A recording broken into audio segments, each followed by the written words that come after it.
Então, boa noite a todo mundo. A gente está dando continuidade hoje a esta ciclo de conversas e bate-papos para o canal do YouTube da Saberge, que é a Sociedade de Análise Bioenergética do Rio de Janeiro. Hoje eu tenho um grande prazer de estar com o Fernando Nóbrega, a gente foi colega de formação, mas talvez até por isso, hoje em dia eu vejo o Fernando como um amigo e um irmão, porque o que a gente passa na formação é alguma coisa excepcional. E eu fico sempre pensando que se o Fernando, depois de tudo que ele viu ali da minha história, se ele resolveu ficar do meu lado, é porque ele é amigo de verdade. Então, esse vínculo que a gente cria na formação, eu acho imprescindível. Então, estou muito, muito feliz de estar com o Fernando aqui hoje. Oi, Guilherme. Oi, todo mundo. Assim, nossa, você foi tirando as palavras da minha boca, né? Porque eu estou aqui com meu coração, né, de estar com você. É um prazer, né, de estar, assim, uma relação amorosa que eu tenho com você, né, de afeto, dessa história toda vivida juntos, né, dentro da formação e fora da formação também, né? Eu até me lembrei rapidamente, uma vez que você estava na Inglaterra, que eu te liguei e falei, eu estava mal, chorando, eu liguei para o Guilherme e falei, Guilherme, só me escuta. E ele estava lá na Inglaterra, só me escutando. E eu chorei, na verdade, não falei nada, e ele ficou ao telefone ao meu lado. E agora até me emociono de estar aqui com você, porque é isso, é esse tipo de vínculo que a gente constrói dentro da formação dessa BERJ, dentro dessa história. Então, um vínculo muito forte, né? Eu tenho um carinho muito grande por você e estou muito feliz de ser você a pessoa que está entrevistando todos nós dessa BERJ. Que bom. Também fico super, super feliz, porque é isso, é de uma riqueza profunda. Bem, antes de continuar, eu quero falar um pouco sobre o Fernando, que é psicólogo, ele é trainer, atualmente trainer local e supervisor de terapeutas da Saberge. Ele tem uma formação também em terapeuta sistêmico de casal e de família, também através do núcleo de pesquisas aí do Rio de Janeiro. Uma formação em experiência somática, do Peter Levine, especialização em psicossomática e, além de tudo, mestre em educação, que para mim também é uma coisa muito próxima, porque também sou, então para mim é muito gostoso saber que, além de toda a formação na psicologia, o Fernando, em algum momento, saiu para aprender um pouco sobre a educação. E eu queria começar por aí, Fernando, porque uma das coisas que eu não falei aí foi que, na verdade, você começa na área de tecnologia, e aí depois você envereda pela psicologia, e depois todos esses trabalhos, você ainda faz um trabalho na área de educação. Como é que é isso para você em relação assim, a sua formação, que foi para tantos caminhos, e como é que isso se reflete no seu trabalho hoje em dia como terapeuta? Então, não sei nem por onde começar, porque acho que eu vou começar do momento perdido, né? Porque eu acho que essa história, minha história de outras formações, é uma história de ter ficado muito perdido, né? No que fazer, em qual seria a minha profissão, né? Qual seria a carreira a seguir. Eu tenho uma história que eu nasci no Rio de Janeiro, com 7 anos de idade eu fui morar em Minas. Então, eu morei em Minas dos 7 aos 17 anos. Meus pais viveram uma crise conjugal nesse período dos 7 aos 17. Aos 17 anos, eles voltam para o Rio de Janeiro, onde eu retorno também, né, e eles ficam juntos e estão juntos até hoje, mas aos 17 anos eu volto ao Rio de Janeiro.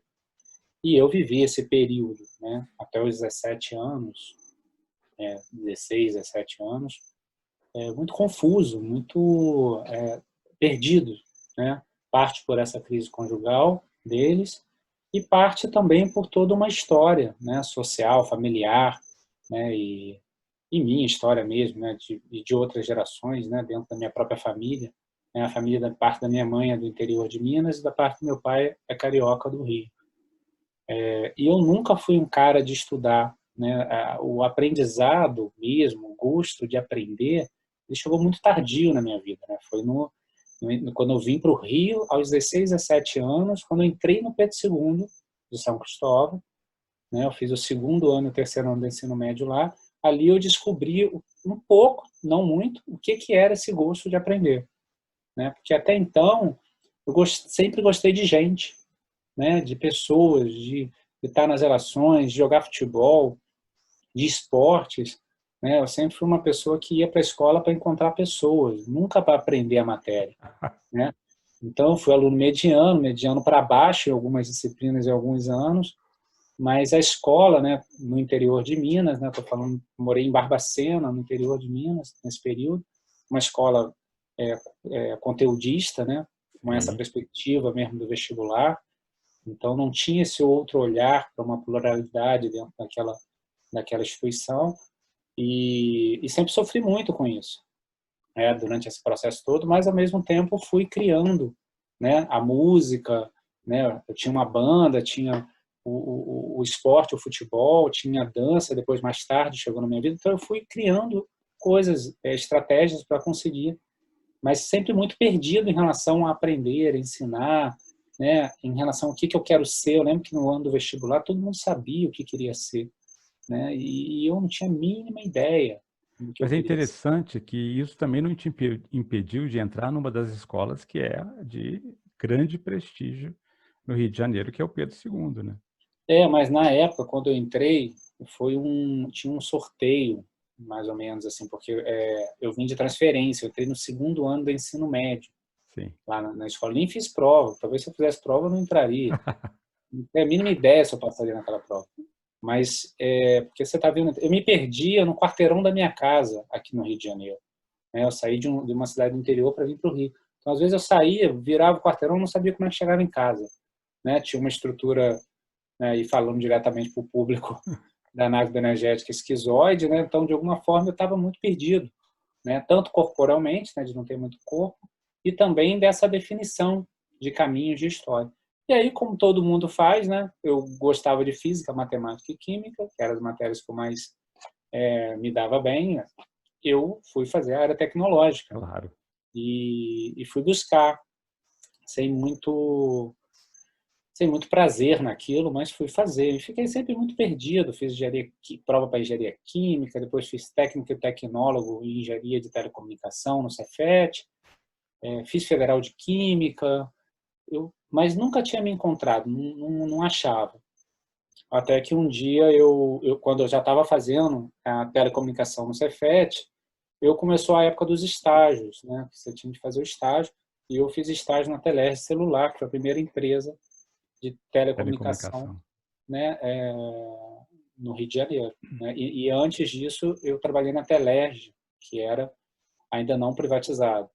Né? Então, nesse momento que eu fui trabalhar na prática com aquilo ali que eu estava, eu fiquei em desespero, né? Porque aquilo lá não fazia nenhum sentido para mim. Você A não imaginou ser para o resto da vida eu aqui de frente para um computador? a única coisa que me levava ao trabalho era encontrar as pessoas que estavam no trabalho. Então, alguma coisa. E eu lembro que o horário da saída do trabalho é às 17 horas. E muitas pessoas ficavam mais tarde. E eu começava a entrar em agonia em ficar mais tarde fazendo um curso ou aprendendo alguma coisa. E aquilo não fazia muito sentido para mim. Eu cheguei a vivenciar um tempo esse estágio. E até quando eu decidi, né, romper. E aí foi todo um processo interno, né, terapêutico também, de tentar encontrar e de bancar, fazer psicologia, né, e fazer essa escolha, né, tão diferente para o meu ethos familiar, né, que vem de famílias onde os pais são instituídos, né, professores, minha mãe professora, meu pai militar, né, que tinha por trás essa instituição, a carteira assinada, né, e eu fazer uma escolha de ser autônomo, né, e desde então eu sabia que eu ia trabalhar com a clínica, né, e desde que eu decidi fazer psicologia. Então foi um percurso. A educação chegou durante a faculdade de psicologia. Eu acho que ela nem chegou depois. A educação sempre me acompanhou. Primeiro desses processos todos que eu vivi na minha própria pele, né? Quando eu falo com meus enteados, né? Eu falo com alunos, né? De colégio, eu sempre falo com eles isso. O olhar do professor, ele é muito importante, né? É um olhar importantíssimo numa relação interpessoal, né? Muitas vezes a gente, como terapeuta, a gente trabalha nesses dois campos, transferencial e interpessoal. O professor, ele é uma possibilidade interpessoal na vida, né, de um sujeito, né? Quantas pessoas sobreviveram à vida por ter esses personagens coadjuvantes na vida, né? Então, e eu fui descobrir isso tudo, descobrir a inquietude, a vontade de saber, a vontade do conhecimento, quando eu entrei na psicologia. Eu brinco que me dá vontade de comprar aquela cadeira. A primeira cadeira que eu sentei no curso de psicologia foi neurofisiologia. A professora é uma amiga até hoje, que chama Regina. Eu acho que ela nem está mais dando aula como psicóloga, mas eu sentei e fui assistir a aula dela, que era uma aula excelente, mas a sensação no meu corpo de estar no meu lugar, de tantos lugares que eu andei perdido, ali fez toda a diferença, né? Ao ponto desse aluno mediano para baixo conseguir sair de um curso de, de, de graduação com Uhum. CR 9,8, né? Que Nossa. significa tirar 9, acima de 9,8 em todas as provas da faculdade. E ali chegou a minha sede do conhecimento, né? Sede esta que eu nunca tive na vida, né? Então, e chegou assim, atrasado e com força, né? Chegou com Mas uma pressão enorme, né? E esquizoide, né? Com é, esse lugar de conhecimento intelectual, querendo sim. aprender. Então, eu fiz essa formação, eu fiz a faculdade de psicologia mergulhados em muitos processos, né? Intelectuais e terapêuticos também, né? Pessoais. Porque eu Então, imagino que foi para assim, né? Foi assim esse caminho. eu imagino que para esse esquizoide, né, foi também um desafio muito grande estar se abrindo para esse mundo tão radicalmente novo, né, que era a psicologia. Então, sim, chegar na psicologia, né, na época que eu cheguei e estudar e conhecer, mas essa sensação, ela me segurava, porque eu acho que foi a primeira vez que talvez eu senti o meu corpo nesse lugar tão qualitativo. Agora, pensando, eu nunca processei isso, mas agora pensando, talvez seja a primeira vez que eu senti isso de uma forma muito qualitativamente, né, de estar no meu lugar, né? E isso fez toda a diferença na minha vida, né? E durante a faculdade, e eu sempre tive essa inquietude, né? Durante a faculdade de psicologia inteira. Por isso que a educação chegou na minha vida, né? Porque eu sabia que eu queria ser clínico, né? Mas a faculdade de psicologia eu sempre tinha uma coisa muito dicotomizadas também em relação à parte social e à parte clínica psicanalítica, né? Então eu resolvi, eu estava com sede de conhecimento e fui frequentando esses dois lugares de forma esquizoide, né? Mudando a frequência AM, voltava a frequência FM, AM, FM, Da até um melhor ponto maneira que você podia naquele até momento. o ponto de ficar insuportável para mim. Graças a Deus eu encontrei na metade lá do caminho para o final o corpo, né? Mas até então eu não tinha o conhecimento do hash. Juntou. Mas foi lá na frente, pelo menos o corpo dentro do trabalho terapêutico. Mas eu fui frequentando esses dois lugares, né? E me apaixonando por esse teórico, né? O Vygotsky da educação, adoro, fiz grupo de estudo durante 5 anos, né? E fui frequentando esses dois lugares, né? E aí entrei dentro do grupo de pesquisa de psicanálise, acho que quase todo mundo dentro da psicologia chega na psicanálise. Eu fiz grupo de pesquisa com a Tânia Coelho, que é uma lacaniana no Rio de Janeiro, né, muito reconhecida, e participava do grupo de pesquisa com a Cristina Antunes. E foi a primeira vez que eu aprendi a estudar, a ler frase por frase do texto. Os lacanianos me ensinaram a estudar, né, me ensinaram a pegar um texto do Freud e ir lendo tudo, e não deixar passar a palavra, que a gente tinha de olhar no dicionário para ver o que significava a palavra. Então, isso eu não tive lá atrás, na minha história educacional. Tudo isso eu fui aprendendo dentro do processo de formação. A minha formação de graduação, ela foi graduação e, ao mesmo tempo, foi reparação por tantas coisas que eu não tinha vivido dentro do aprendizado. E aí eu vivi esse tempo dentro da psicanálise, né, lacaniana. Vivi muito tempo também dentro da perspectiva junguiana, né, com o Carlos Bernardes, que faleceu ano passado, infelizmente. Ele é era um grande formador da Rubedo, que é uma formação junguiana do Rio de Janeiro, de Jardim Botânico. Então, eu fiz grupo de estudo com ele durante 4 anos. Então, eu vim com muita sede. E era maravilhoso, né, encontrar esses caras que estavam falando de processos humanos, falando de emocional, dando voz a coisas que dentro de mim ficava sempre aqui dentro de mim. Então, eu fui me apaixonando por esses criadores, né, pelo Freud, pelo Jung, pelo Vygotsky, pelo Edgar Morin. Eu adorava, eram os meus amigos, né? Eu brincava com eles, adoravam. Mas eu sempre tinha uma coisa assim que eu precisava em algum momento encaixar, né? Era como se eu ficasse mesmo numa rádio, né? FM e AM. E na psicologia, pelo menos naquela época, hoje eu não sei, tinha uma coisa assim, que algumas linhas trabalhavam com campo interpessoal, né? E outras linhas com campo transferencial. E aquilo para mim era completamente enlouquecedor, porque eu achava que a gente tinha que trabalhar com os dois campos. Claro. Porque a vida natural era os dois campos. Então, dentro do processo educacional, que é muito mais multidisciplinar do que a psicologia, né? Porque a educação você lida com um professor de geografia, um professor de história, um cara que é das ciências humanas, das ciências exatas. Então, você tem uma complexidade enorme dentro da educação, fora o campo político que isso significa no Brasil. Então, ali dentro da educação, eu comecei a fazer trabalhos de grupo, né? Eu comecei a dialogar com outros autores que não eram da psicologia, mas que estavam também interessados na natureza humana, né? Como Stuart Hall e outros, Homi Bhabha, que eram outras pessoas que estavam interessadas com o humano, só que eles estavam lendo a partir do olhar deles e da teoria deles.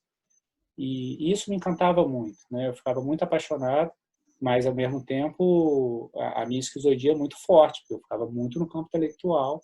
A minha terapia não era corporal, né? Eu fiz tanto terapia psicanálise lacaniana, como depois eu frequentei junguiana. Eu sempre tentei alinhar aquilo que eu estava estudando com um campo analítico. Só que o meu encontro com o corpo, com a terapia corporal, foi uma palestra simples de um haitiano que foi dar uma palestra na universidade, e olha o tema da palestra dele: os meus fracassos na clínica. E ele subiu no palco para contar fracasso, não contava sucesso, não fracasso. Só que, o público eram os meus amigos de pesquisa, lacanianos, né? Então, ele foi muito questionado, né? Ele foi muito... E ele só contava fracasso. Só que o que mais me encantava era ele respirando. Eu lembro do peito dele. Cada pergunta que vinha, muitas vezes provocativas, ou vindo também nesse lugar muito intelectual de tentar fazer uma armadilha para a pessoa, querer expor, e outras perguntas construtivas. Mas essa respiração dele ali, contando o fracasso, eu olhei aquilo e falei assim, aquilo ali que eu quero. Eu quero ficar naquele lugar. Aquele lugar faz sentido para mim.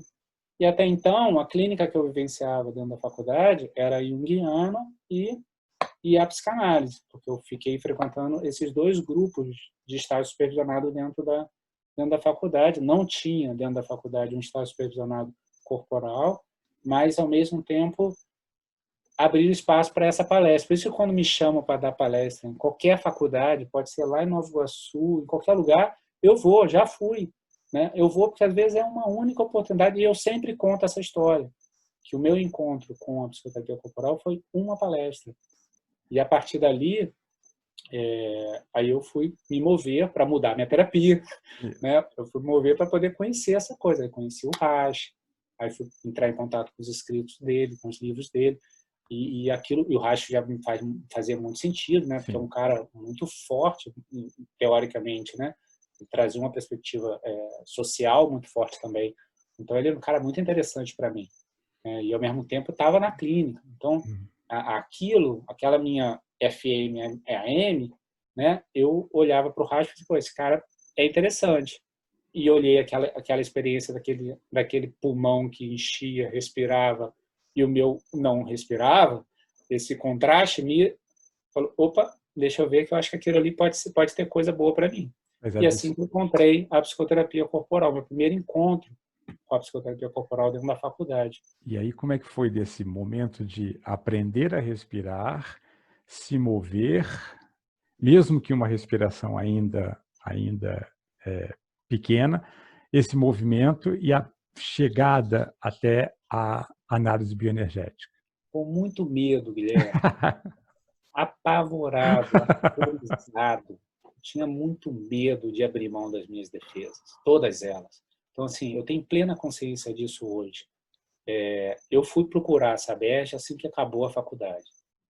Eu já sabia que eu queria fazer aquela formação, eu já sabia que eu precisava fazer aquela formação e eu sabia que ia ser muito difícil para mim fazer aquela formação, porque eu tinha muito medo, né, da formação, né, daquela formação. Então era aquela paradoxo.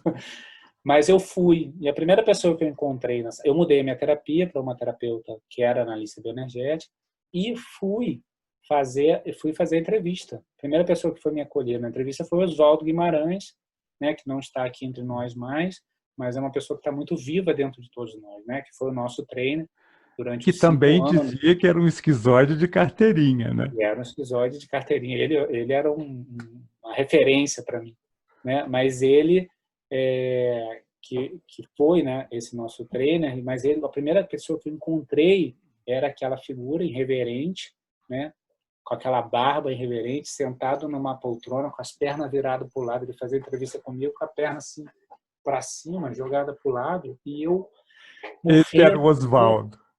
bem estilo dele, e ele rindo, né, e amoroso ao mesmo tempo. E ele acabou a entrevista e falou assim: você está aprovado. E aquele jeito do Oswaldo, né? Você tá aprovado, você vai fazer um belo caminho aqui com a gente. Então. E aquilo, a Sabesp funcionava, né, num outro lugar, e aquilo foi encantador para mim. Mas eu tive muito medo, muito medo. Era muito medo de mexer no meu núcleo esquizoide, tanto que eu acho que a formação nossa, né, a nossa turma foi a última turma fechada da Sabesp, né? Sim, verdade. Você fez a entrevista com a Ana Isabel, a gente teve a Ana Isabel, o Oswaldo e outros, né, Gui Tonella, Jean Marques, né? A gente pegou a Eulina aí quando começou a ser treino internacional, ela conseguiu fazer uns 2 workshops na nossa turma. Então, a gente era essa nova geração, né? Estava chegando, né, nesse lugar, e ao mesmo tempo tinha uma outra geração também já partindo, né, fechando o seu ciclo dentro da sociedade. Então, estar em contato com essas pessoas, encontrar o Oswaldo, mas hoje, olhando para trás, eu vejo o tanto medo que eu tinha desse núcleo, e a Sabesp, ela teve uma capacidade, né, sabe mingau, que você vai comendo pela beirada, né? De pegando pelas beiradas, né? E essas minhas defesas, né, que me salvaram na minha vida, né? As nossas defesas, elas nos salvaram, por isso que a gente não abre mão delas e a gente leva até o túmulo, né? Eu brinco isso e falo isso com os alunos lá da Sabesp, essa história de que a gente muda e vira uma outra pessoa, isso não existe, né? A gente vai diminuindo o volume das nossas defesas, diminuindo o volume da nossa defesa, mas no momento de pandemia ou de alguma situação traumática, o volume das nossas defesas vai aumentando. O que vai fazer a diferença é a capacidade que a gente tem de diminuir o volume de novo, né? Então, essa capacidade de ajuste dessa mesa de som é fantástico o trabalho que a formação fez na minha vida, né? Na sua vida Ah, e na vida de nossa. todos que passaram por lá. Então, isso foi encantador. Mas se você me perguntar como eu fui, com muito medo. Nossa Senhora, muito Okay. medo. Então vamos. Eu ia para o workshop assim com medo, né? Eu acho que todos nós, né? Mas era muito bom, né? Era muito bom estar junto e todo o aprendizado tirado de lá e toda essa integração. Mas durante a formação eu ainda vivia essas dicotomias também, né? Principalmente em relação ao social e em relação a esse processo individual clínico, né? Mas a análise bioenergética veio me trazer o meu corpo, né? Me trouxe essa ideia do corpo. Assim, por mais que eu ainda não sei muito bem fazer essas conexões, né, dessas perspectivas, eu preciso ter um corpo para poder integrar isso dentro de mim, né? Integrar minha prática clínica, eu preciso de um corpo. Então, acho que comecei assim, né, com vontade de respirar como o professor lá que deu a palestra, e com muito medo, mas sabendo mais ou menos assim que ali seria o caminho, né, que poderia me fazer ter esse parto para mim virar um terapeuta clínico como eu gostaria de virar, que era autêntico, genuíno, que a minha vida ficasse equalizada com a minha prática clínica de consultório. Então, e agora, se a gente fizer um corte, na verdade, a gente tem agora você com a sua clínica e você neste lugar de trainer local, ou seja, nesse lugar de uma certa responsabilidade de ser quem treina os novos terapeutas bioenergéticos das próximas gerações. Como é que é esse lugar para você? É muito impressionante, né, Gui? Eu estou aqui te ouvindo porque você foi da minha turma. Então, você, além de ser o meu entrevistador, você é uma testemunha. Todo o meu caminho dentro da formação. Então, é muito gostoso estar aqui com você. Eu jamais imaginei, durante toda a formação, em continuar na formação. Você sabe disso, né? Eu jamais pensei que eu ia trabalhar, eu não tive nenhuma... Talvez esse meu núcleo esquizoide, né? Eu já estava sempre pensando numa próxima formação, num próximo... E a minha vida também estava indo para alguma outra direção, vida pessoal. Então, eu não pensava nisso. Só que a vida muda de direção, né? E a gente não controla a vida quando ela muda de direção, né? E eu acho que esse é a gente até antes de fazer a entrevista estava falando disso, que é a hora que a gente pega dentro da gente todo o lugar da análise, o lugar da terapia, o lugar da psicoterapia, o lugar da formação, quando a vida muda de direção, né? Quando você estava achando que é para cá e vai para lá. Então, nessas horas que a vida faz isso constantemente na nossa vida, né? Talvez a gente... É isso, a vida A é vida assim, é isso. né? A gente está aqui, mas a vida é. Então, nessa mudança de direção, eu me deparei com essa berge, né? Eu me deparei com as coisas que eu tinha. Na época, eu estava fazendo a formação do SE, né? Já tinha concluído essa berge, estava fazendo a formação do SE, que, por sinal, eu ainda não concluí, que eu precisava concluir o avançado 2, que eu estou doido para concluir, só que o meu avançado 2 foi o nascimento do meu filho. Aí eu não consegui Um fazer. grande avançado. E é interessante, né? Porque um esquizoide sempre quer concluir as coisas, né? Eu tenho a junção da esquizoidia com... eu não conheço muito de signo, mas todo mundo fala que o Capricórnio tem essa coisa de querer concluir. Eu queria concluir, só que não conseguia concluir porque eu não queria viajar e ficar longe. Afetivamente, eu estava muito ali, vivendo aquela interesse. E agora, esse ano que ia ter no Rio de Janeiro, veio a pandemia. Então, eu ainda quero concluir, mas não concluí. Mas eu estava envolvido com todas as histórias, né, do Peter Levine, toda a experiência do trabalho com trauma, que a gente recebeu esse conhecimento através do Gui Tonella, né? O Gui Tonella é uma referência dentro da análise bioenergética dessa língua, né, de trazer para a gente toda essa história dos trabalhos pré-verbais, da possibilidade da relação interpessoal, né? Eu tenho muita gratidão, né, e amor pelo Gui, muito por isso, né, porque ele trouxe essa análise bioenergética contemporânea, acho que não só para a gente, mas para outras sociedades, principalmente na América Latina. Então, ele trouxe isso muito forte, essa perspectiva, né? Então, quando eu fui fazer a formação do Peter Levine, também veio pela experiência com o Gui, né? Por todo o conhecimento que ele trouxe, né? E por me identificar com essa análise bioenergética contemporânea, né? Com o trabalho com vínculo, com essa possibilidade de estar numa relação interpessoal e não optar naquele momento pela relação transferencial, né? De poder ter esse manejo. Isso ficou muito claro pelo trabalho do Gui. E aí eu estava nessa formação, né? Quando a vida mudou de direção. E eu já estava alinhando um doutorado em Belo Horizonte, de olho na Universidade de Brasília, e aí, de repente, mudou de direção, e aí eu parei na Saberj.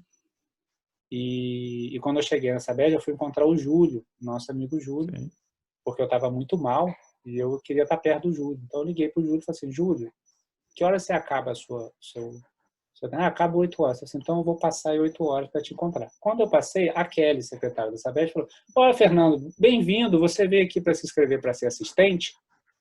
Aí eu falei assim, não, na verdade eu vim encontrar o Júlio. Mas quando ela falou isso para mim, algo dentro de mim me mobilizou, de tocar assim, eu acho que faz sentido eu ser assistente, né? Porque eu ia voltar para uma casa que eu tenho muita gratidão, estava com uma enorme gratidão pela Sabesp, né? E poder participar, reviver toda a nossa formação nesse lugar, que você ficaria mais 4 anos como assistente e acompanhando esses trainers, aprendendo, né? E ao mesmo tempo vivendo, participando dos processos de outros alunos. E aí eu pedi para ela um tempo de 24 horas para pensar, fui a ficar com o Júlio, passeando, e ele cuidando de mim, e depois eu falei assim, não, eu aceito, né? E aí eu me vinculei à Sabesp. Aí foi quando eu cheguei na Sabesp novamente Por uma segunda vez, né? e com muita interesse, com muita gratidão e com muita consciência do que a Sabesp tinha feito na minha vida. Então eu cheguei ali com muito afim de estar ali. A mesma sensação que eu tive lá na cadeira da psicologia, eu tive ali na Sabesp naquele momento, na primeira workshop que eu fui como assistente, né? Ali quando eu sentei, respirei, eu lembrei da cadeira da psicologia. Eu falei assim, aqui é um lugar que é para eu estar, né? E aí eu fiquei. Aí fiquei como assistente nesse tempo e eu sou muito feliz e orgulhoso de estar nesse lugar, de participar dessa equipe, né? São meus mestres, né? Tantos mestres que eu aprendi ali, tanta coisa que eu aprendi. O parto do terapeuta Fernando se deu ali, né? Eu tenho plena consciência no colo daqueles terapeutas. E ao mesmo tempo eu tenho plena consciência que era uma das coisas que, mesmo como aluno, né, e você lembra disso, eu sempre achava que precisava cuidar das futuras gerações dos analistas bioenergéticos, né, de renovar a Sabesp, né, de poder trazer novas pessoas para cá, né, e a diversidade poder estar reinando. E foi muito bom, porque como assistente eu também tive a oportunidade de poder ajudar a Sabesp também institucional, estando ali, né, sugerindo, montando grupos para as pessoas poderem fazer a prova do CBT, né, para reaproximar as pessoas da própria instituição, e essa inovação toda, né, porque depois que a gente se formou, né, a Miriam se tornou a treino local, né, e depois passou bastante tempo, entrou eu e a Betina, né, e eu sinto mesmo a gente um pouco representante de uma nova geração, de tantos terapeutas de excelência que a Sabesp se formou. Eu tenho plena consciência, você, Marina, o próprio Júlio, tantos outros terapeutas de excelência que são da minha geração, né? E que a vida muda de direção, né? E cada um você está em São Paulo, Uns vão para São né? Paulo. Onde imaginou que você, né? Então assim, a gente não imagina, mas assim, nessas variáveis todas, eu tenho consciência, orgulho, eu sou feliz de estar nesse lugar, né? Eu dou um workshop por ano e às vezes 2 para formação, mas é muito bom estar lá, muito bom estar participando de alguma coisa que eu acredito, né? Então, e esse lugar, acho que a bioenergética, o Lowen trouxe com muita propriedade, e a bioenergética traz para a gente com muita propriedade, né? Que a gente não leva ninguém a lugares que a gente nunca foi e que não dá para ser um fake news terapêutico, né? Não existe essa possibilidade é frágil, né? Então, a gente tem que estar disposto a mudar a nossa vida primeiro, né? A mexer nas nossas defesas primeiro, para a gente poder trabalhar isso com as outras pessoas. Isso verdadeiramente, não da boca para fora, né? Então, e a Sabesp me ensinou isso, e eu aprendi muito. E é muito gostoso participar, né? Você vê como a pessoa chega e toda a transformação dela, né? E até virar uma terapeuta de excelência, assim como virar um colega terapêutico, né? E você vê as pessoas, você vê o consultório das pessoas começando a crescer, a clínica a crescer, e elas partindo para outras formações, fazendo as suas pontes.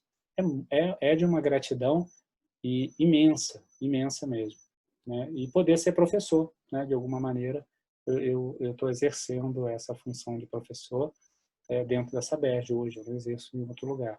Então, também ter esse privilégio de estar trabalhando como professor de algo que eu acredito e de algo que eu vivo na minha vida, esse alinhar. Isso é muito bom, né?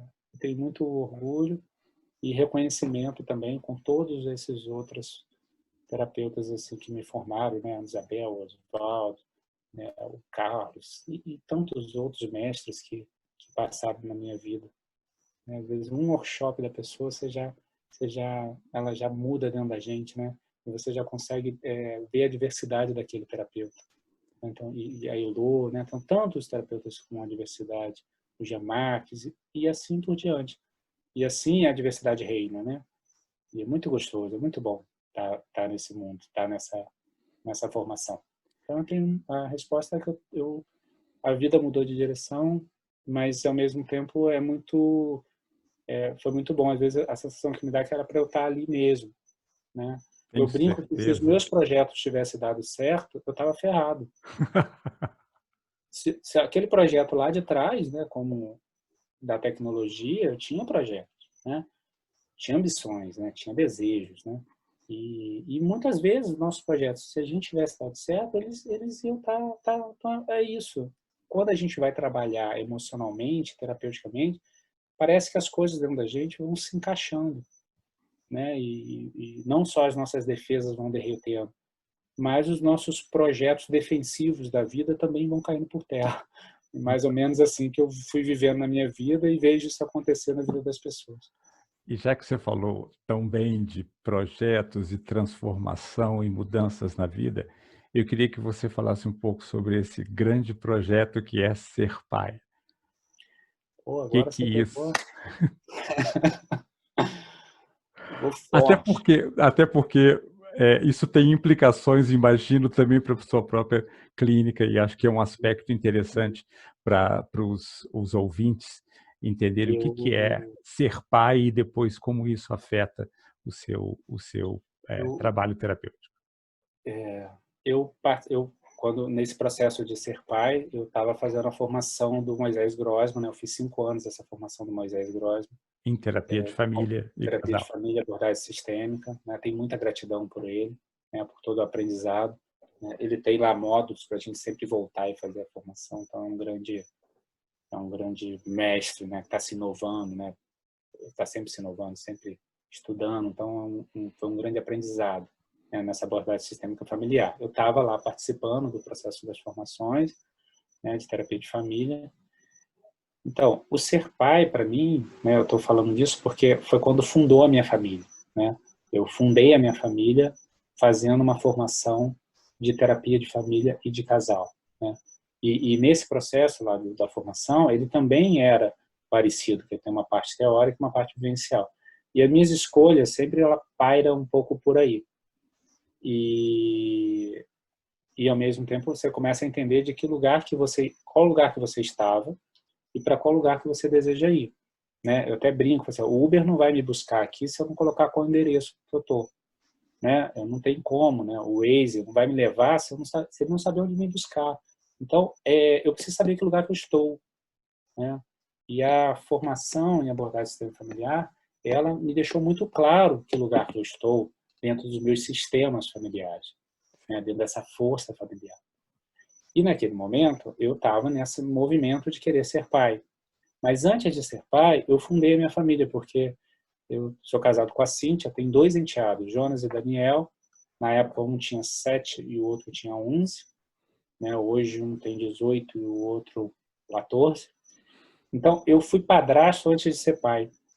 Então, eu vivi essa experiência com eles, né? Lidando com essas crianças, né? Que na minha vida não tinha, eu tinha meus sobrinhos, né? Mas eu não tinha quem estava no dia a dia nessa relação de educar e de amar, né? Mas para mim foi a primeira experiência com a minha esposa, né? De encontrar a Cíntia, uma parceira na vida, né? Vivenciar a relação, perceber o meu coração sentindo emoções diferentes, porque eu já tinha passado por vários processos terapêuticos, formações e divã da vida, né, que a vida muda de direção. Então, tudo isso fez o meu coração a sentir mais, né?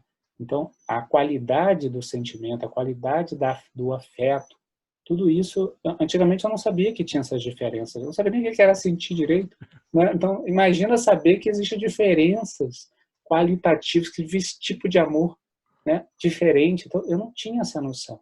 E esse processo todo, eu fui experimentando na vida em família, na vida conjugal, né, com a Cíntia e na vida com os meninos. Então, esse fundar essa família, né, com eles, né, e experimentar esse lugar de padrasto, né, e eles têm o pai deles, que eu honro, né, o lugar do pai deles, né, mas é esse lugar diferente, porque eu estou no dia a dia deles, né? Eles até ficavam tentando achar qual o nome que iam me chamar, né? Depois eles criaram um paidrasto, mas eles estavam tentando criar nomes.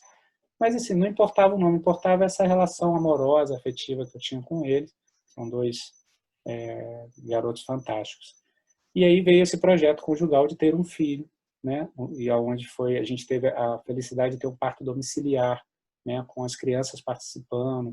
Então foi uma experiência de afeto enorme. A chegada do Francisco foi programada, foi desejada, foi esperada, né? E assim, quando eu estou te contando isso, eu sinto, né? Então essa relação com o sentir, né? E o que isso muda na minha prática? Tudo, né?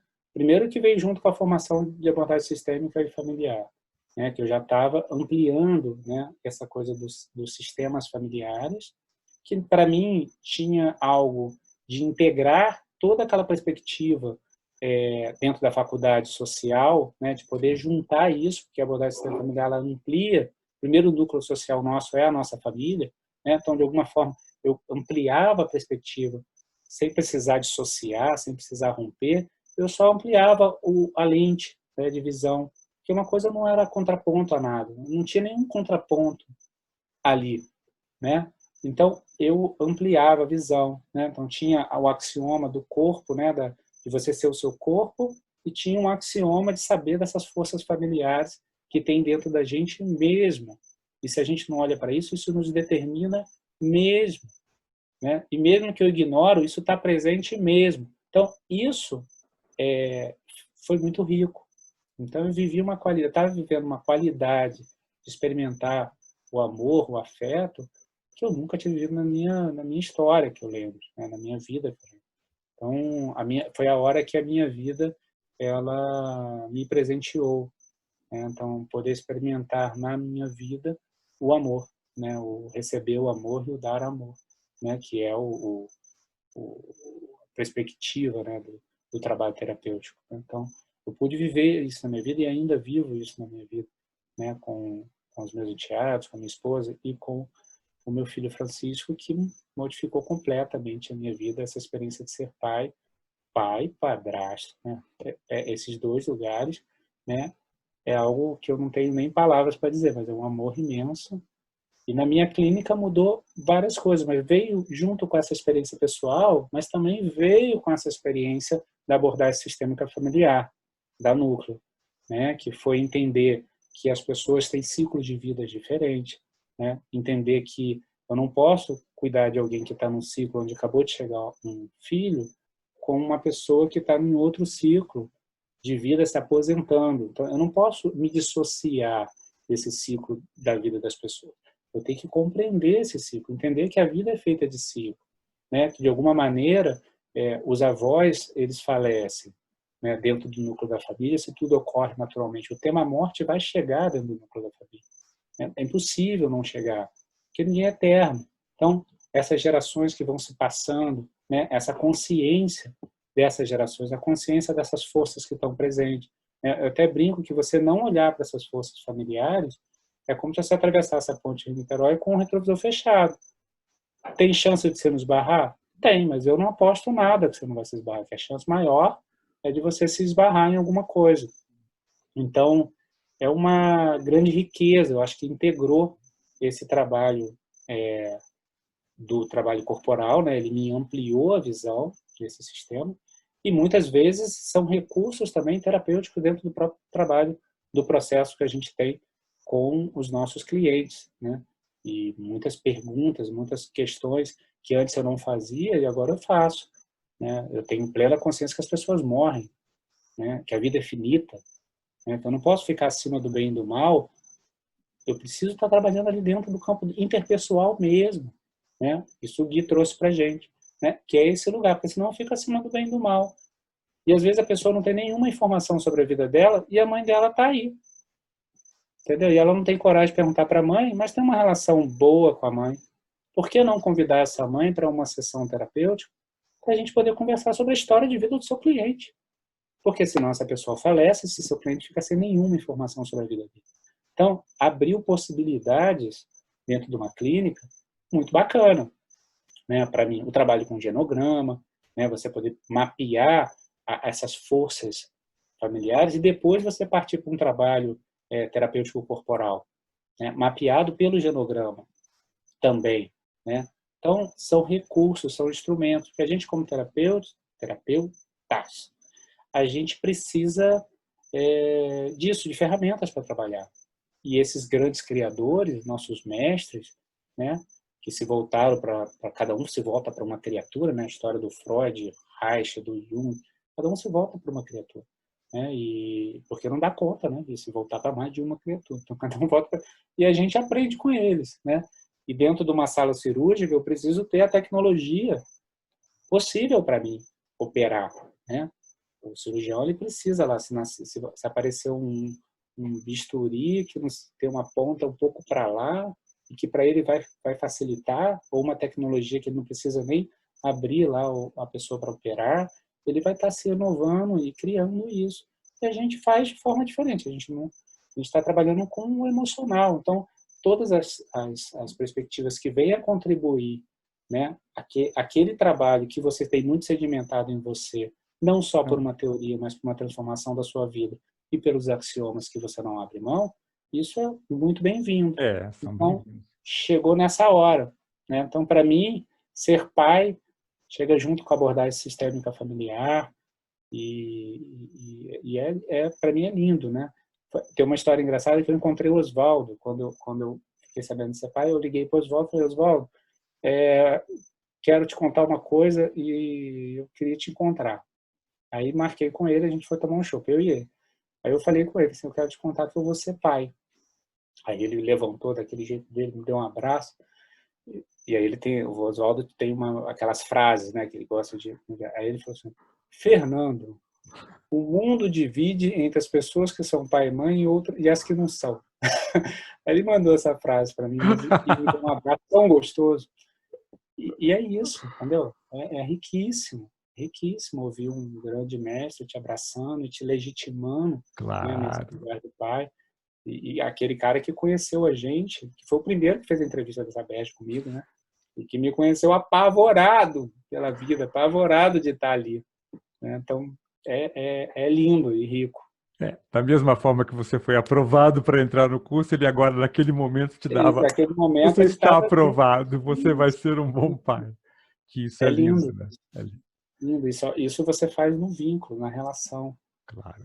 Isso é muito bom, muito, muito gratificante na vida. Então, agora mudando um pouco de assunto, porque uma das coisas que a gente vê pela sua entrevista é que a análise bioenergética te levou a vários campos diferentes, que não é muito diferente do que a gente vê outros terapeutas da análise bioenergética dizendo.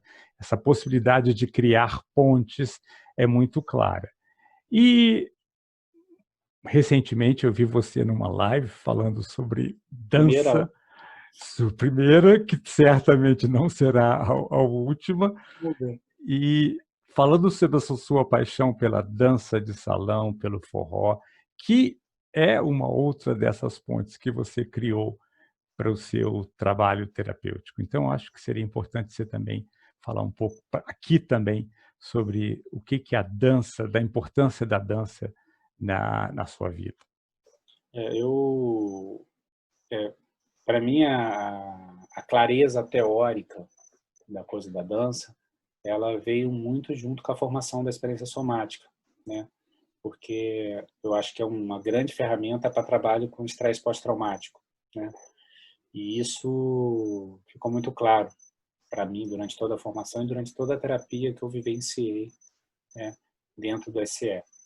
E no SE, a gente trabalha muito a autorregulação, né, a criação de recursos. Na bioenergética também, Sim. mas na bioenergética a gente está muito, às vezes, no trauma de desenvolvimento, né, e também nos traumas traumáticos da vida.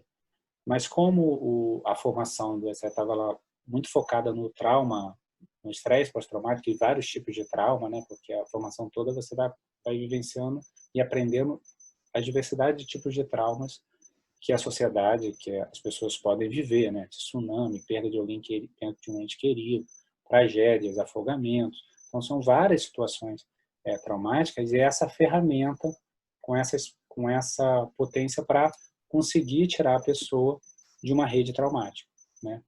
E quando eu fazendo essa formação, eu fiz ela também, eu estava um pouco traumatizado na minha vida pessoal, estava me separando e ao mesmo tempo vivenciando meus processos internos.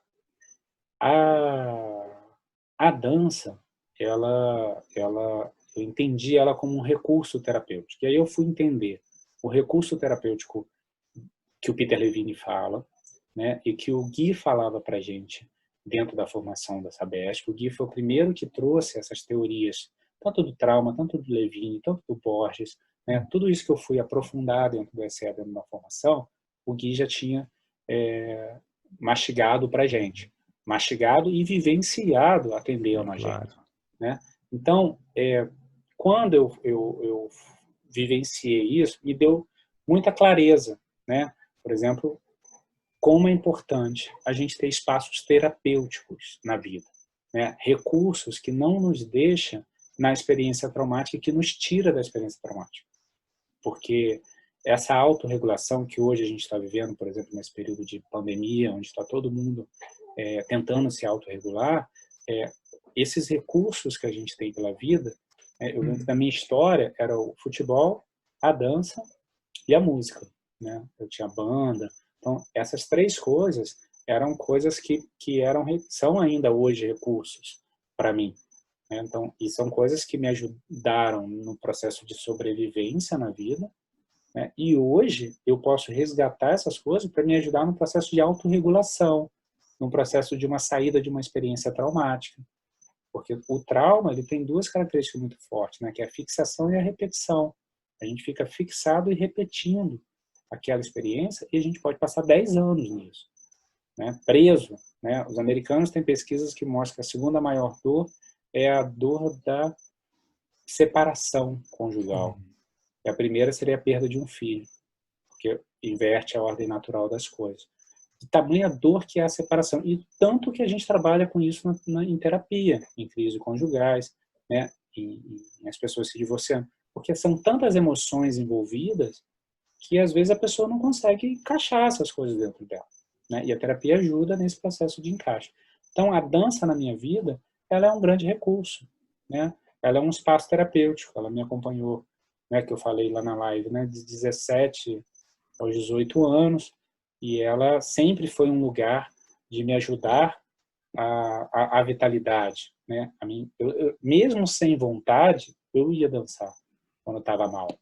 Né? Porque a partir do momento que eu sei que aquilo é um recurso, eu não vou ficar... Para que eu sei? Eu sei que eu tenho no meu cinto do Batman dança. Se eu não tenho vontade de ir, é como você ir à piscina. Também te conheço há muito tempo, sei que você adora a piscina. Então, você sabe que se você mergulhar na piscina, aquilo ali é um recurso para você.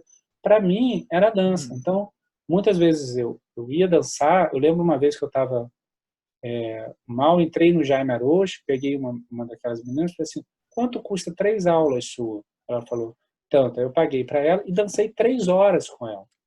Se você me perguntasse, você está com vontade de dançar? Não. Mas eu sei que eu saí de lá 0,05 melhor. Porque eu sei que aquilo ali é um recurso para mim. Quem faz esse movimento é o sujeito autônomo, é a consciência minha. Então, esse processo de conscientização corpórea, né, e também essa conscientização de quais são os seus recursos, quais são as suas ferramentas, né, de trabalho que você tem, né, quais são os seus cintos do Batman, quais são os seus recursos que você pode usar para quando você precisar, porque a vida muda de direção. Né? A gente estamos aí, estamos no mundo, na vida, né? numa sociedade desigual, com tantas coisas dolorosas acontecendo na vida das pessoas, agora com a pandemia, quantas vidas interrompidas, projetos interrompidos, sonhos interrompidos, né? Economia interrompida, então são tantas coisas e a gente vai lidando com isso, tanto na nossa vida pessoal, quando isso chega perto e nos derruba, quanto na vida das pessoas, porque isso chega perto da vida das pessoas.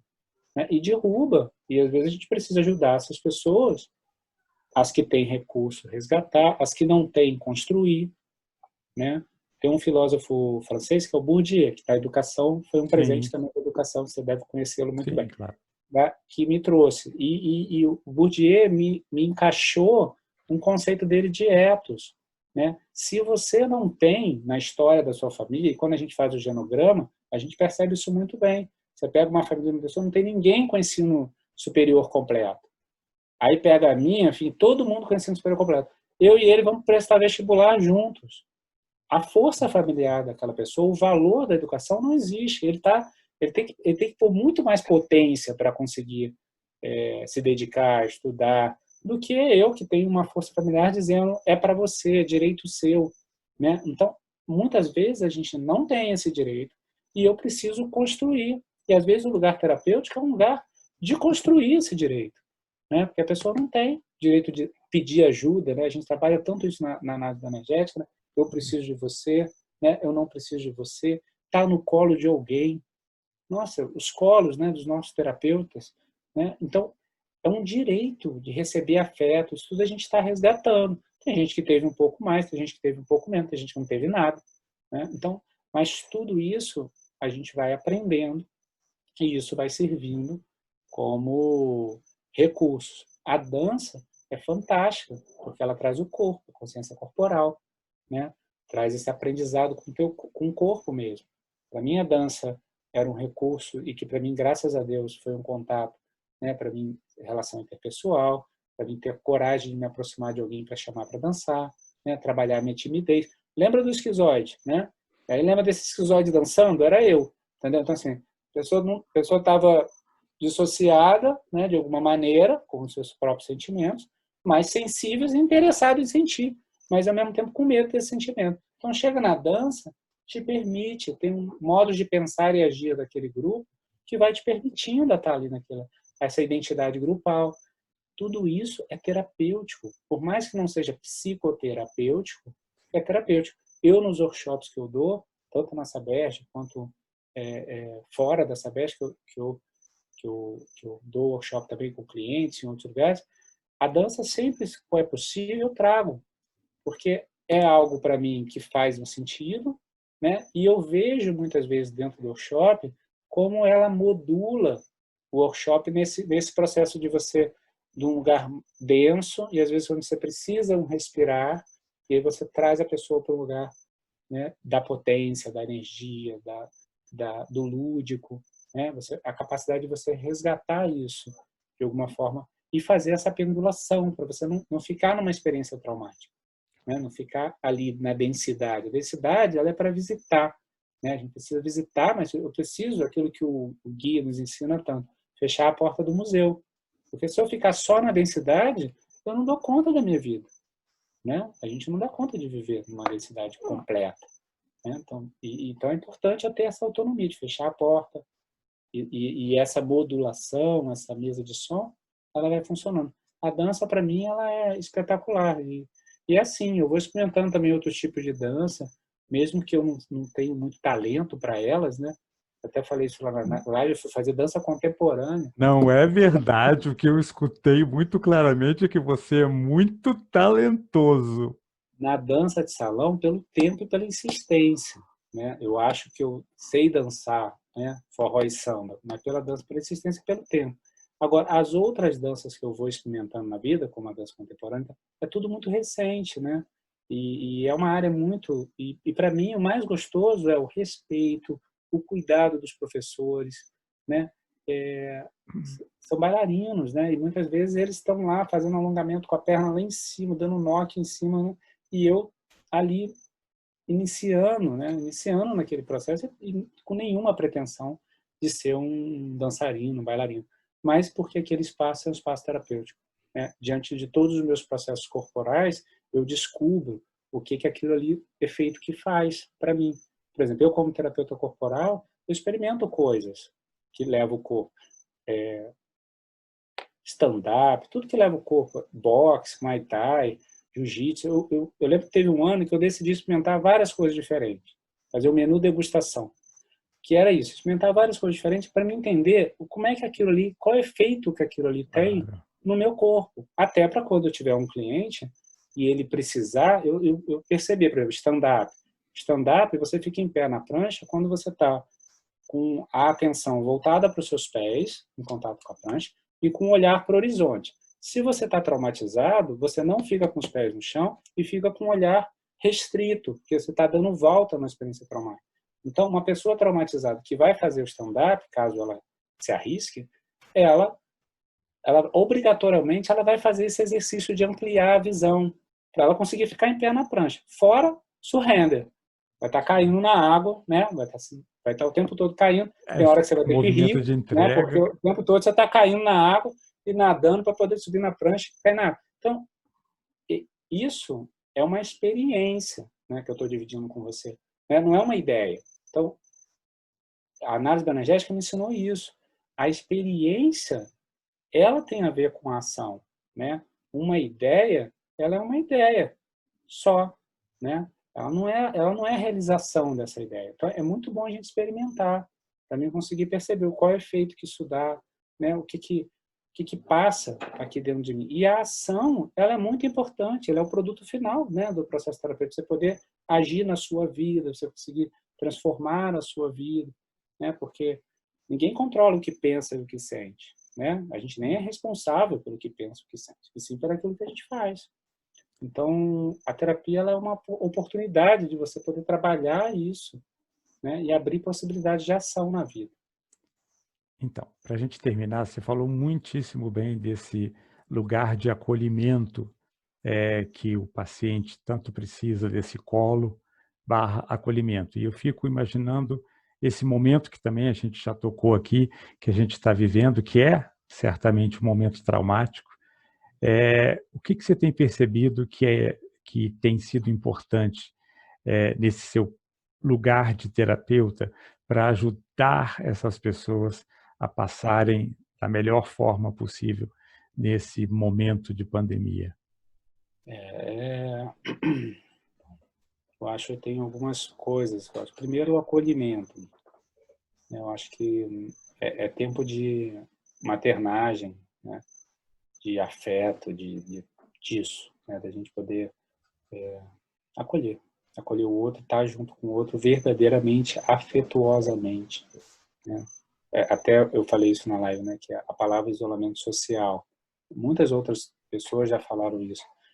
É um isolamento de corpos, mas não é um isolamento social. A gente está aqui no encontro social, né? O Borges, né, ele fez um vídeo durante a pandemia dizendo disso, para fazer chamada de vídeo, né, que é importante essa autorregulação. Semana retrasada, eu acho, a Ana Isabel me ligou. Ela me ligou, falou: Fernando, não sei o que, falar alguma coisa da Sabesp.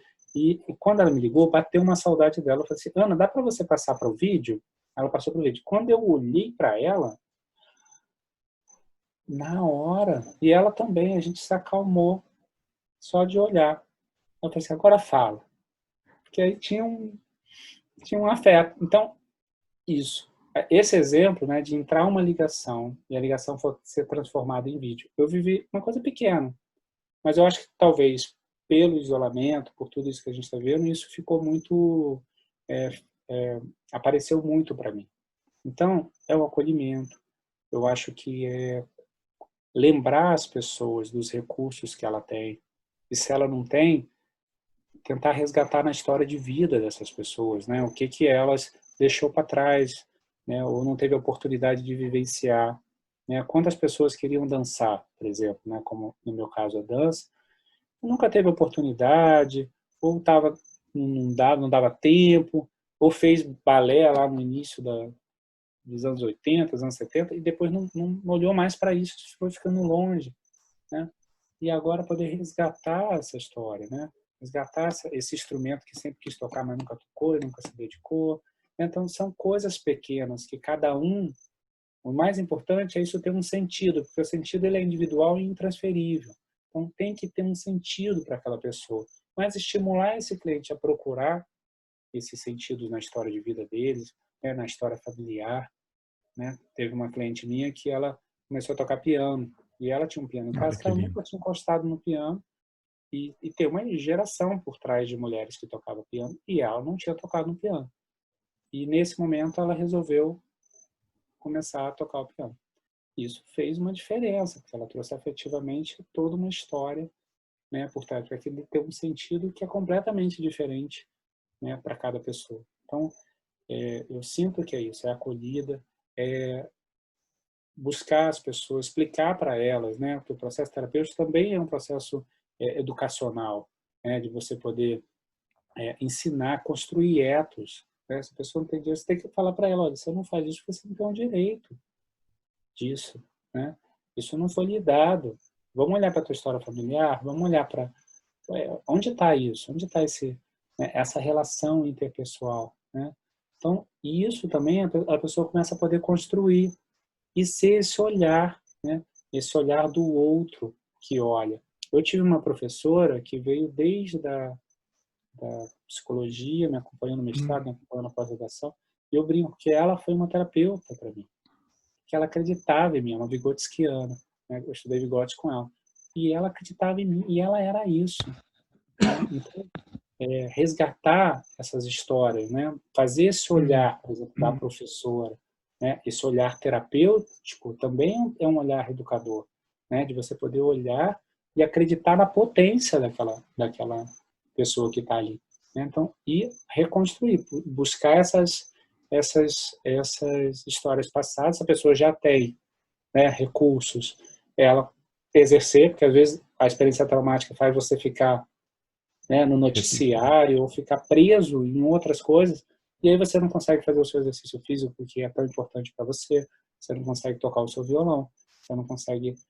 cantar, encontrar com alguns amigos, né? Você não consegue, porque você está em outras frequências traumáticas e não consegue se autorregular, né? Então, é um exercício de autorregulação. Então, às vezes é explicar o que é autorregulação para o seu cliente, às vezes ele nem sabe, né? A percepção no corpo dessa autorregulação, né? Chamar para o corpo, né? Como a gente convida, né? Agora no atendimento online, né? Convida a pessoa a fazer contato com o corpo, perceber os pontos de contato e perceber essas sensações, né? Como modifica. Como é que eu sou capaz de ficar com a minha atenção numa sensação boa, sem ignorar a sensação ruim, apenas para me autorregular e depois eu voltar na minha sensação ruim com mais possibilidade de estar lá, né? Então, essa autorregulação, ela o tempo todo a gente faz com o cliente e ensina eles a fazer isso com eles. Então, esse é algo que na clínica eu vejo isso bastante acontecer, né? Principalmente nesse momento de pandemia, né? Esses encontros, essa possibilidade de construir recursos e a gente entender, porque há muitas coisas que estão acontecendo hoje na vida de cada família, em cada ciclo de vida, muitos medos e muitos atravessamentos, né, acontecendo. Então, é um momento difícil, né, mas que a gente vai atravessar. Eu acho que esses são, na clínica, para mim, esses são o que eu mais hoje vejo isso acontecer dentro do consultório. E o trabalho corporal, exercícios que você pode ensinar, né, aos seus clientes simples, né, que eles podem fazer, e aí depois eles dividem com você qual é o efeito, ou ele faz junto com você, né, por vídeo, mas que eles vão percebendo. Às vezes é uma coisa simples, é deitar na cama, colocar o pé ali, né, o contato com o pé, e respirar. Entendeu? E às vezes, mas como é que faz isso? Nossa, não faz nada. Você deita, coloca o pé, respira e sente os pontos de contato. E às vezes ele está sentado numa sessão, você ensina eles o que é ponto de contato, né? Você começa a fazer o contato corporal desses pontos de contato, né? Então, provavelmente a pessoa já tem um pouco essa consciência porque está com um terapeuta corporal, já fazendo exercícios corporais, então de alguma maneira isso já é um recurso. Então, às vezes é simples, é você conseguir tirar os 5 minutos, né? Se você medita, tirar os 5 minutos da meditação, tirar os 5 minutos para recurso, utilizar os recursos para autorregulação. Não dá mole com a experiência traumática. O Impressionante trauma como não é para a gente abraçar, o trauma é para a gente passar por ele. é muito interessante que você começou falando dessa experiência de respirar na palestra, frente a esse professor, e como aquilo mudou a sua vida, e agora a gente termina também falando em respirar. E eu só posso dizer que eu estou muito feliz de estar aqui só respirando e resgatando, escutando você falar coisas tão interessantes e importantes, e também resgatando tanto do que foi esses 5 anos que a gente viveu junto. Então, eu queria terminar te agradecendo muitíssimo por esse momento que, para mim, foi bárbaro, absolutamente bárbaro. Eu quero te agradecer também, Gui, assim, por todo o afeto que eu tenho por você estar hoje próximo da gente, né? Eu adorei você estar fazendo essas entrevistas, né? Com todos nós vamos passar, né, por essas entrevistas, e isso é muito bom, né? É muito bom estar perto de você. E todo o carinho que eu tenho, gratidão e da sua potência que eu conheço, né? Conheço muito bem a sua potência, tanto como terapeuta, como educador. Então, é um prazer estar aqui com você, né? Você, para mim, é um colega, né? Que é a minha referência também, né? De vários outros trabalhos, como terapeuta, né? Você é da minha geração. Então, é isso, eu acredito nisso mesmo, acredito nas pessoas, e você foi uma referência para mim, de uma pessoa também verdadeira nos seus processos terapêuticos, né? Então, isso sempre foi muito claro, né? Você sempre entrou fundo nos seus processos. Então, eu aprendi muita coisa com você, né? E estar aqui com você agora, fazendo essa entrevista, é cara, uma coisa assim que eu não consigo nem verbalizar, porque é É tão rico exatamente a isso. experiência que a gente teve como turma de formação, pós-formação, e agora como colegas, né, de trabalho, e agora você podendo estar mais próximo, né, do trabalho com a Saberj, é muito legal, é muito gratificante isso. Então, muito obrigado por essa oportunidade de ter passado esse tempo com você e dessa entrevista, de falar um pouquinho aí da minha história e do meu percurso de vida, né, e percurso como terapeuta. Valeu, muito maravilhoso. Obrigadão. Obrigado.